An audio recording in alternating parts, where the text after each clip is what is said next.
اللہ تعالیٰ کو سفیان ثوری بہت بڑے عالم دین گزرے، بہت بڑے اللہ والے گزرے۔ وہ کعبۃ اللہ کا طواف کر رہے تھے۔ کعبۃ اللہ کے طواف کے دوران ایک نوجوان کو دیکھ رہے ہیں کہ وہ رو رہا ہے، زارختار رو رہا ہے، روتے روتے اس کے قدم آگے نہیں بڑھ رہے ہیں۔ حضرت سفیان ثوری نے پہلی نگاہ میں، آپ فرماتے ہیں کہ میں نے اسے دیکھا، پہلی نگاہ میں دیکھا تو خیال آیا کہ شاید زندگی میں پہلی مرتبہ کعبے کو آیا ہے۔ ہوتا نا، جو جا کر دیکھ کر آئے ہیں انہیں اندازہ ہے، جب کعبے پہ نظر پڑتی ہے نا تو انسان زارختار ہوتا ہے، زارختار ہوتا ہے۔ انسان کی فطری بات ہے کہ اسے ملال یہ ہوتا ہے کہ یہاں آنے کی بڑی دیر کر دی۔ کعبے کی رونق، کعبے کا منظر، اللہ اکبر اللہ اکبر۔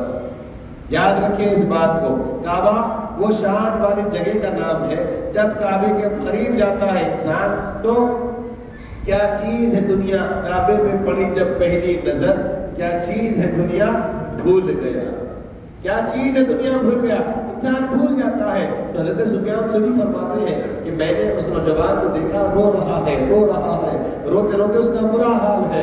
میں نے خیال کیا شاید پہلی بار آیا ہے، اپنے گناہوں کو یاد کر کے رو رہا ہے، یا آنے میں تاخیر کی وجہ سے رو رہا ہے، یا پھر اسے کعبے کے انوار تجلیات سے مستفیض ہو رہا ہے اس لیے رو رہا ہے۔ قریب گئے، ایک چکر میں اس سے قریب گزرے، دوسری چکر میں دیکھا اور رو رہا ہے، اور روتے روتے کچھ اور نہیں پڑھ رہا ہے، کچھ اور نہیں مانگ رہا ہے، کچھ اور نہیں طلب کر رہا ہے، بس زبان پر درود مصطفیٰ، مصطفیٰ کا درود پڑھ رہا ہے۔ رسول پاک علیہ السلام کی بارگاہ میں درود پاک کا نذرانہ پیش کر رہا ہے۔ آپ فرماتے ہیں میں 7 چکر کاٹا اس کے قریب سے، ہر بار دیکھا وہ کوئی دعا نہیں مانگ رہا، اپنے گناہوں کی معافی نہیں مانگ رہا، وہ اپنے اللہ سے کوئی راز و نیاز کی باتیں نہیں کر رہا، وہ کچھ بھی نہیں کر رہا، بس درود پڑھ رہا ہے۔ میں طواف ختم کر دیا، اس کے انتظار میں بیٹھ گیا۔ جب وہ واپس آیا، جب وہ قریب آیا، آنے کے بعد میں نے پوچھا کہ نوجوان بڑے غمگین ہو، بڑا دکھ لے کر آئے ہو، بڑے غم میں ڈوب کر آئے ہو، اور پھر زارختار رو رہے ہو، ذرا صبر تو کر لو، ذرا زمزم تو پی لو، ذرا قرار تو پا لو، ذرا مطمئن تو ہو جاؤ، ذرا اپنے دل کو اطمینان تو لا لو، اور بتاؤ تو صحیح کیا راز ہے جو تم اتنا رو رہے ہو، کچھ سنا تو لو، دل تمہارا کچھ ہلکا ہو جائے گا۔ جب روتے وقت کوئی تسلی دیتا ہے نا تو بڑا سکون ہوتا ہے۔ جب ہمارے دل سے جب کوئی آواز نکلتی ہے، جب کسی کی یاد میں یا کسی کی تڑپ میں یا کسی کی محبت میں، رسول پاک علیہ السلام کی محبت میں جب ذکر کرتے ہیں، نعت مصطفیٰ سنتے ہیں، نعت پاک سنتے ہیں، اور دل باغ ہو جاتا ہے، تو کچھ اور نہیں، بس رونے آتا ہے، بس وہی رونا تھا، کچھ اور نہ تھا۔ اس نوجوان نے پوچھا کہ آپ کون ہو جو آپ کو یہ میں ساری بات بتاؤ؟ حضرت سفیان ثوری نے فرمایا کہ میں سفیان ثوری ہوں، تم مجھے بتا سکتے ہو؟ تو اس نوجوان نے کہا کہ جب ہم گھر سے نکلے تھے، میں اپنے باپ کے ساتھ نکلا تھا کعبے کے در کی زیارت کے لیے، روضہ رسول کی حاضری کے لیے۔ ہم 2 باپ بیٹے نکلے تھے اپنے اپنے گھوڑوں پر سوار ہو کر، اپنے سفر پر نکلے تھے۔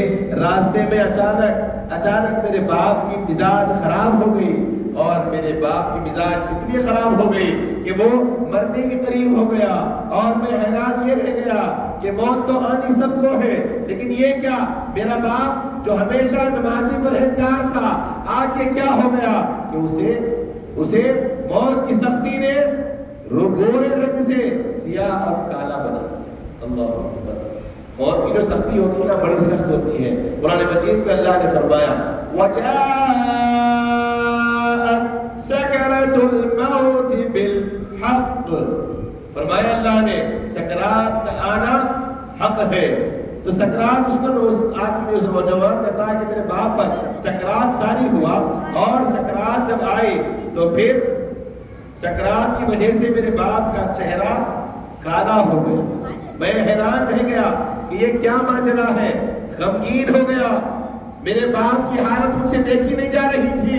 میں غم اور محبت میں، پریشانی اور باپ کی محبت میں رونے لگا، روتے روتے میری آنکھ کچھ بند ہوئی، کچھ آنکھ بند ہو ہی رہی تھی، اچانک میں کیا دیکھتا ہوں، ماحول خوشگوار ہو گیا، ہوا میں خوشبو بدل گئی، ہوا نورانیت میں بدل گئی، اور اچانک کیا دیکھتا ہوں، ایک سفید نورانی لباس والی ہستی کی آمد ہوتی ہے، نورانی لباس والی ایک ہستی کی آمد ہوتی ہے، اور جیسے ہی وہ آتے ہیں ان کا آنا کیا، خوشبو سے ہوا تر ہو گئی اور معطر ہو گئی۔ میں حیران رہ گیا، وہ ذات میرے باپ کے قریب جاتی ہے اور چہرے پر ہاتھ پھیرتی ہے، ہائے ہائے ہائے، وہ ہاتھ کے قربان جائے، کہتا ہے وہ نوجوان، اے سفیان ثوری، وہ ہاتھ کے میں قربان، کہ جب وہ ہاتھ لگتا ہے نورانی، میرے باپ کا چہرہ جو سکرات کی سختی کی وجہ سے کالا ہو چکا تھا، موت کی سختی کی وجہ سے سیاہ ہو چکا تھا، نورانی ہو گیا۔ وہ نور والے کا ہاتھ لگنے سے میرے باپ کا چہرہ بھی سفید اور نورانی ہو گیا۔ میں نیند سے بیدار ہو گیا اور جا کر اس ذات کے دامن کو پکڑ لیا، کہنے لگا آپ کا بڑا احسان ہے، آپ کا بڑا شکر مانتا ہوں، آپ نے میری مدد کی، میرے باپ کی سختی کو آسانیوں میں بدل دی۔ آپ کون ہیں؟ آپ مجھے بتائیں۔ میرے باپ کو سختی کو آپ نے آسانی میں بدل دی، چہرے کے کالے پن کو نورانیت میں بدل دی۔ تب وہ ذات پلٹتی ہے اور فرماتے ہیں، اے نادان، تو مجھے نہیں جانتا، میں تیرا رسول محمد رسول اللہ۔ سبحان اللہ۔ چہرے مصطفیٰ کا دیدار ہونے کے بعد کیا وہ نوجوان دامن مصطفیٰ کو پکڑ لیا، زار خطار رونے لگا، عرض گزار ہوا، یا رسول اللہ، آپ میری باپ کی، آپ آ گئے، آپ کا اگر کوئی دیدار کر لے رخصتی کے وقت میں، کلمہ طیبہ اس کی زبان پر جاری ہو جائے، اس کی دنیا کی زندگی کامیاب ہو جائے، بس جھلک دیکھ لے تو یہ قربان ہو جائے، اس جھلک پر قربان ہے۔ یا رسول اللہ، آپ میرے باپ کی مدد کے لیے آپ خود آ گئے، آپ بتائیں مجھے کون سا عمل میرے باپ کا آپ کو پسند آیا۔ قربان جائے رحمت والے آقا کی رحمت، رحمت للعالمین کی رحمتوں کے صدقے، ذات مصطفیٰ صلی اللہ علیہ وسلم سے محبت رکھنے والوں، محبت مصطفیٰ میں مسجد احناف میں بیٹھنے والوں نوجوانوں، سنو، آپ کا مبارک ہو، آپ کے دل بھی محبت مصطفیٰ سے آباد ہے، اللہ آپ کو شاد اور آباد رکھے، آپ شاد و آباد رہے، کیونکہ یہ وہ پیمانہ ہے، یہ وہ پیمانہ ہے جو رائے گا نہیں جائے گا۔